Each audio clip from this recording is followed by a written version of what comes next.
Welcome back to Early Morning. I'm Nick Smith. A vote on the debt ceiling deal could come as soon as today. Now, the agreement passed a major hurdle Tuesday in the House Rules Committee, but many on the far right are calling it a win for Democrats, meaning its passage is not guaranteed. Joining me now to discuss the obstacles the debt agreement may face is Julia Manchester, national politics reporter for The Hill. Julia, the House Rules Committee voted 7-6 to approve the rules, allowing debate to the full chamber.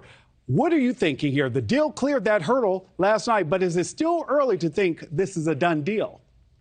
Yeah, good morning, Nick. It is hard to tell whether it is a done deal because we've seen so much drama really play out around the bill, especially yesterday when you had members of Kevin McCarthy's caucus and the Freedom Caucus, those group of conservative Republicans that delayed him from becoming speaker in January. Many people might remember that, come out against the bill and essentially criticize McCarthy for bringing Joe Biden to the deal and not getting more conservative measures included in the bill. We even had one Republican lawmaker come out and essentially not rule out the idea of McCarthy essentially being ousted from speaker. Now that scenario is far away, if it likely not happen in the near future, but you have so much Republican or conservative opposition, I should say, to the bill. And then you also have some Democratic opposition as well, with many progressives unhappy with this. But those White House negotiators and the Capitol Hill negotiators very much saying that this is a compromise, meaning that neither side ultimately gets what they want.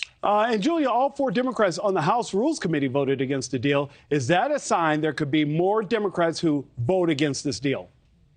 Not necessarily. We normally see on the Rules Committee those Democrats, or at least 4 Democrats, vote against Republican legislation in general. So it cleared that procedure. But we'll be looking to the broader Democratic caucus to see how they vote. On the bill itself. We know that there is progressive opposition, at least publicly. We'll see if there's any wrangling going on behind closed doors. We know that the White House is certainly working the phones to whip that caucus together. But, the likelihood of this at this point of it passing, seems somewhat higher. At the same time, though, we keep seeing this drama unfolding on the far right and far left parts of the party on Capitol Hill, so we'll have to keep an eye on that. Well, the agreement was originally pitched as saving money and one that could cut spending, but many Republicans now say it will add $4 trillion to the national debt. Who's right?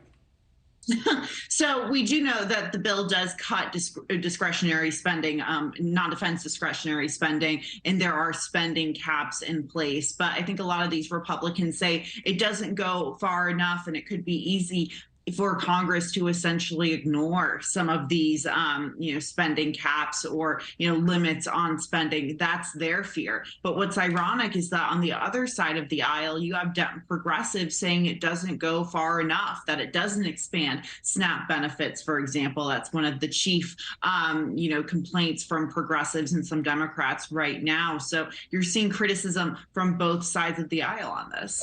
Since Mr. McCarthy has gotten pushback from his own members of his own party, how does Mr. McCarthy emerge politically from this deal? Is he in a stronger or weaker position among House Republicans? Right now, at this very moment, it seems like, maybe he's leaning more towards the weaker side, because you have those same Freedom Caucus members that delayed his speakership, those 15 rounds of voting earlier this year for him to become speaker. They are, a thorn in his side once again on this measure and on this compromise. So this is really his first big major test as speaker. If he can whip most of his caucus together, great. But if the Freedom Caucus continues to be a thorn in his side, that's going to be an issue for him going forward on future pieces of legislation. You talked about how this deal was a compromise on both sides. Julia, I have a question for you. We heard Representative Nancy Mace say that Republicans got outsmarted by a president who can't even put his own pants on. But we've also heard them say that Mr. Biden is just mentally inept because he's so old. Which side is right? Did they get outsmarted by a man who's mentally inept and can't put his own pants on, or what, Julia?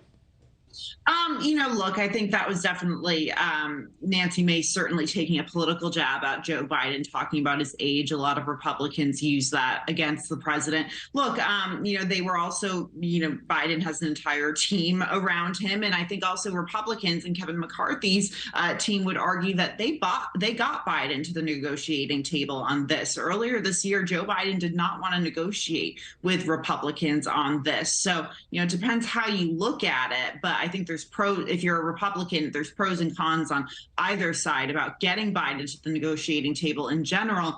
But there are concerns about from conservatives that the bill didn't go far enough. Julia, one last question before I let you go. I've got 30 seconds. Markets have reacted positively to the deal so far. Does that add pressure on those members who may be hesitant to vote for the deal?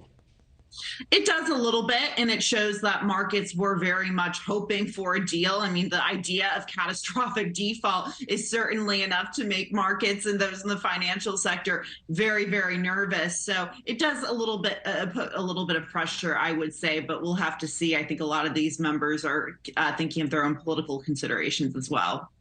Julia Manchester, national politics reporter for The Hill. Julia, thank you so much. Thank you.